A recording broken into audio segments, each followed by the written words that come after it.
So I'm here with Ryan Smith. He's a 3D and AR shopping expert and also a Shopify alum. Ryan, you actually led the infamous 3D and AR team at Shopify, where you did a bunch of experimentations on user experience and conversion rates. So, as an industry insider, what can you tell us about where 3D shopping is going in 2025? hmm At Shopify, we saw the data on conversion rate lifted customers versus, say, video and imagery almost double. It was around a 94% conversion rate lift when a consumer engaged 3D or AR versus images only. It told us a lot about the behavior and the way that people want to inspect and engage a product. What we're seeing now is more of an emergent of immersive storefronts. Scrolling down pages, swiping along carousels is giving way to putting brands in a context where it makes sense and maybe even with other similar products next to it in a way that a flat 2D scrolling website doesn't facilitate. And do you think that, I mean, I saw early iterations of this like back in the late 2000s, which were very clunky and, probably not the right time to introduce this kind of stuff. Do you feel like users are more like just familiar with video gaming or some of the headset experiences or Roblox and these kind of environments where this Mhm. feels a little bit more natural and organic than maybe it did 15 years ago? It's the color accuracy, like the photorealism and the speed, like for all users, gaming or not. We're getting closer to inspecting the thing as it is, and that really drives trust. And so more than the familiarity with mobile AR like headsets, it's the product looking real. So from a merchant perspective, this feels like, this is cool stuff to put together, but how much effort is it? How much money is it going to cost? Like what kind of things and who is this right for in terms of market size or digital maturity? I think for any brand who's trying to tell their story as well as sell the product, they can take a similar investment to what they're already doing with their e-commerce store and provide that brand premium. And so if you're only selling a commoditized good that looks similar enough to other goods on a carousel that can be picked off of a retailer, this probably isn't for you. If you are a direct-to-consumer brand who's trying to tell the story and have a margin on top of your otherwise wholesaled good, it's worth that investment. You can average out that investment from the flagship store experience onto your e-commerce store at a reasonable cost.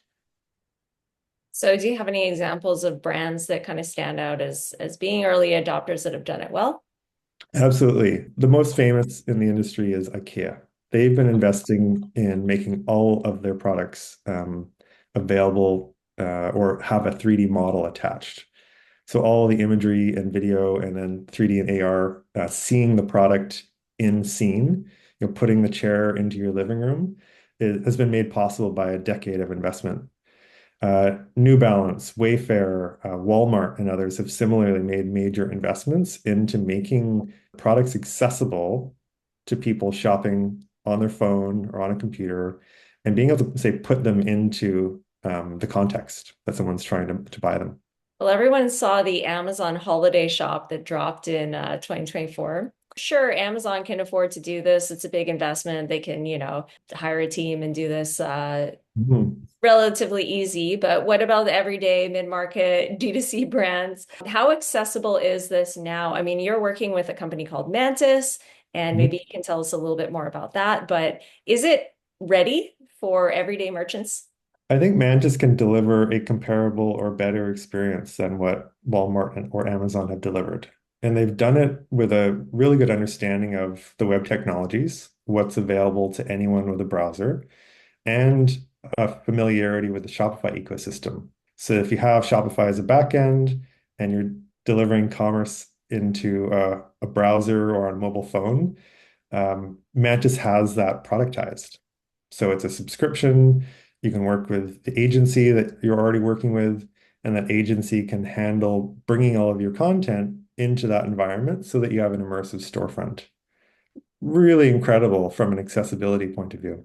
And so, as an extension of Shopify, I mean, this can be kind of a virtual experience that you turn on from you're browsing the store in the regular vanilla way. You see a call to action, or maybe you get an SMS campaign or something Mhm. to enter into this virtual world. So, where do you see this going? Is 2025 going to explode? Is the customer ready for this? What did you learn at Shopify about customers' appetite for these kinds of experiences?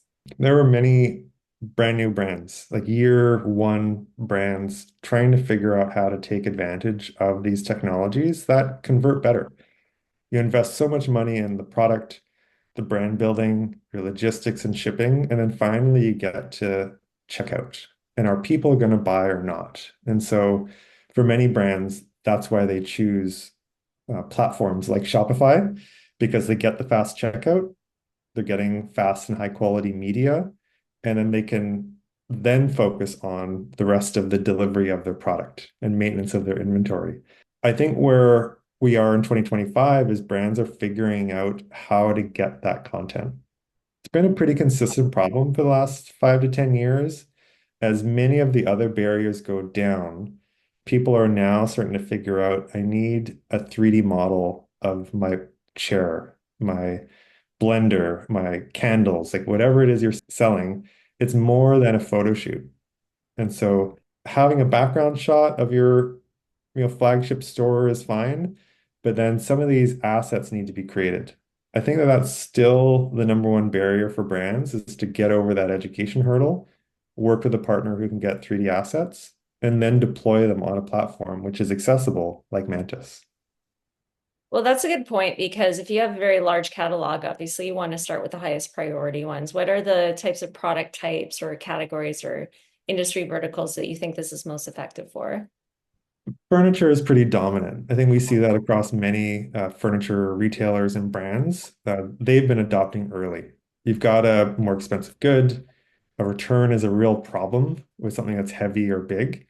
And Totally. so investing in the customer experience to make sure that someone is confident and has high trust is a no-brainer. What's interesting in the, say, Shopify data was food and beverage packages, people wanting to inspect something closer, those naturally play well to having more of a 360 view. And Mhm. so if you have a product that you know a customer wants to inspect a little bit closer, that's worth the investment in 3D because now someone can look at it from 360 degrees. They can put it in their space. There's like many different um, accessibility points for the customer by having that asset, which is quite different than, say, having a carousel of images. If there's something I want to see it closer, I want to zoom in, I want to see detail in the stitching on the sweater.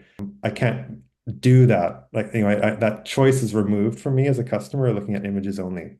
Even with video, video is better, but it's not quite there. As soon as you get to 3D, you really do have a lot of control as a customer. Absolutely, because you are the one that can turn it and then fix it at the exact spot that you want to look, whereas static images and videos are kind of like they're prescribed for you. They're just served Mhm. to you. Yeah, and the food and beverage is interesting because people look at the labels. They want to see what's in it. We're very trained to do so as consumers now. Mhm. Clothing apparel is very similar. I think we see that with handbags, higher end goods, shoes, jewelry. People will spend extra time looking at it. So it isn't a fast, commoditized sale, it's a differentiated sale. And so then it really helps to have that investment of the 3D asset to enable the customer to trust your product. When you think about this mobile first experience and browser based, Mhm. it's very app like. I mean, the gesture of just taking your finger and dragging and flipping something around is actually easier than tabbing through a big, large gallery. You think of Amazon, Mhm. CPG kind of stuff. You go on to get to that ingredients panel or Mhm. nutrition facts or something. You got to kind of hunt for it. Whereas in a 3D experience, it's just like, whoop, Yeah. lifelike. I think the key insight for most brands and agencies building these experiences is to get closer to what people do in person. If you watch your ideal customer come into your flagship store, what are they doing with your product? Like, watch that really closely, take notes on it, detail it, and then see how well you can mimic that when someone's not in the store. They're on your phone, they're on a computer, and you want to give them a similar level of experience. How are they like walking through your store? How are they engaging different goods? The touch and feel, getting up close to it, bending the product. People do these things, and if you can mimic those in 3D, which these days, much of the time you can, including cloth physics, you can bend, drape, do all kinds of amazing magic from game engine technology. Interesting. Uh, that makes it more accessible and familiar. Well, the one use case that I want is I want to take the jar off the candle and smell it. So we can bring that to virtual shopping soon. Yeah, you'll get close to the light and like color of the candle. You'll be able to, rotate off the lid, but then the smell is the final bit where you need that in person. So we Smell can get that pretty sells. far, and then there's that little bit that you got to be in person for. And so we just want to reduce that gap. Of all the things you can do remotely, let's make sure those are possible. And then that final bit is going to be ultimately in person. And just finally, what made you join Mantis? Well, I've got to know Khalil over the years. He's an incredible entrepreneur. He's got the performing artist founder mode, and so he understands that emotional quality. He's also been doubling down on making many of these technologies accessible. And that's a rare pairing to get the deep emotional intelligence with the technical ability. And so love what he's doing. It's a accessibility barrier that I was working on for years. And so when I saw him in similar shoes, I had to help him out. And speaking of shoes, you've also built an AI shoe fit finder. So where do you Yeah, think AI and virtual shopping are going to come together? great question. I wish I had a crystal ball because I'd be all over it. Personalization is pretty obvious. I think we're already getting close to there. Differentiating goods, I think, is next so that you are able to tell the difference. In a procurement mode, you're looking at lots of options. You find your top three, then you're trying to find the little differences. Sometimes we have to dig through a ton of reviews, or we have to look at more images, or we have to find multiple places that sell the same product to figure out the best price. That takes us a lot of time. And so I think AI naturally will be able to automate out a lot of that complexity, whether it's price variance across multiple retailers, it's quality of good against similar goods from different brands, and then figuring out how to help us with those trade-offs. That's a really interesting margin to help the customer. Yeah, I agree. I think that's where everything is moving is the technology is going to cut out all of the inefficient, grunt work of trying to find and evaluate things, compare things, just be able to find stuff instantly. So thanks, Ryan. This is super insightful, and really interesting to see what kind of shops and what kind of experiences get built with Mantis in the coming months. Sounds great. Thank you.